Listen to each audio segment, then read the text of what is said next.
Hello, everyone. My name is Julia Brantley, and I'm here to bring you the second installment in our Workplace Wellness webinar series. This series was designed by a team of occupational therapy students to bring you practical tips for enhancing your physical and mental wellness in the workplace.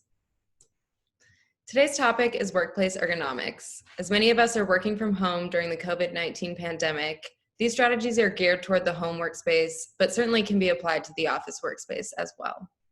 So without further ado, let's get started. So the ideal body position, your elbows should be bent at 90 degrees, your wrist should be in a neutral position, your hips and knees should also be at 90 degrees so that your thighs are parallel to the floor, and you should have a 2 to 3 inch gap between the back of your knees and the front edge of the chair. Your feet should also be flat on the floor. So as you can see in the photo on the right, our model has his elbows, knees, and hips at 90 degrees. He's got 2 to 3 inches between the back of his knees and the front of the chair, and his feet are flat on the floor. So the workstation, make sure the top of your monitor sits just below eye level. It should also be at an arm's length away, or about 18 to 36 inches. So now I'm going to give you 10 quick tips for easy ergo at home. Number 1, look at your angles. Use your phone's timer or have a family member take a side profile photo of you at your workstation. This can give you an idea of how far off you are from the ideal position. Number 2, try not to assume one position for excessive amounts of time. Aim for about 5 minutes of movement per hour, if not more. You can set a timer to change position and get up and stretch. And the Ergominder is a streamlined way to set workday timers. Number 3, sitting strains the back more than standing. You can get creative with standing desk options, and we'll go more in depth on how exactly to do this later in the presentation. Number 4, use lumbar support. You can use a tightly rolled towel or a pillow and place it behind your lower back for additional support. Number 5, set up primary and secondary reach zones. The items that you are using consistently should be placed closer to you to decrease reaching, such as your mouse, your keyboard, and your phone. Those belong in the primary reach zone.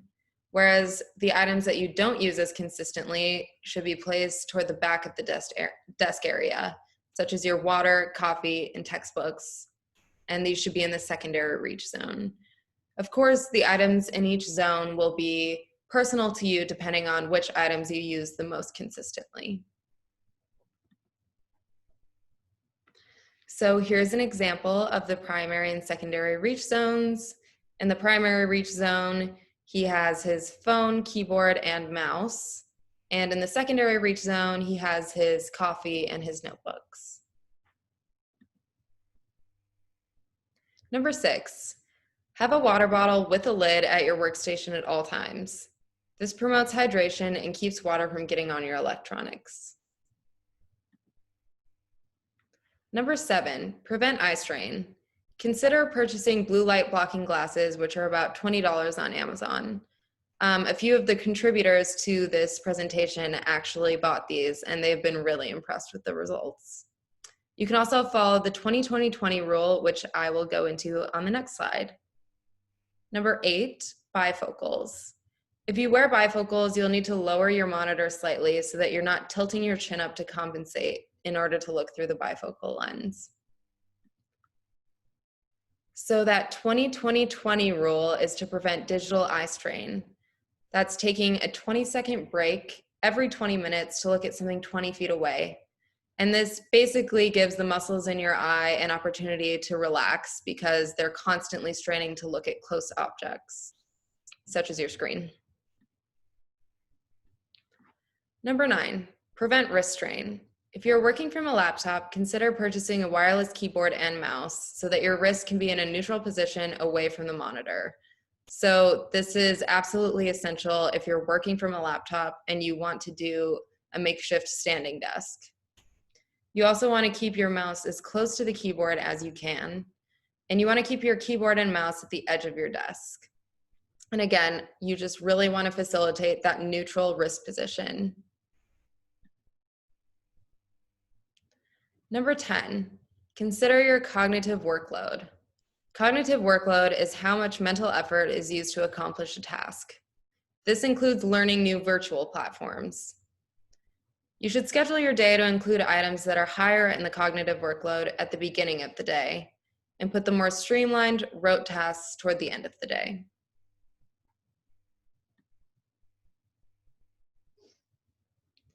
So now we're going to show you some of the materials you can use around the house to make your DIY ergonomic home workspace.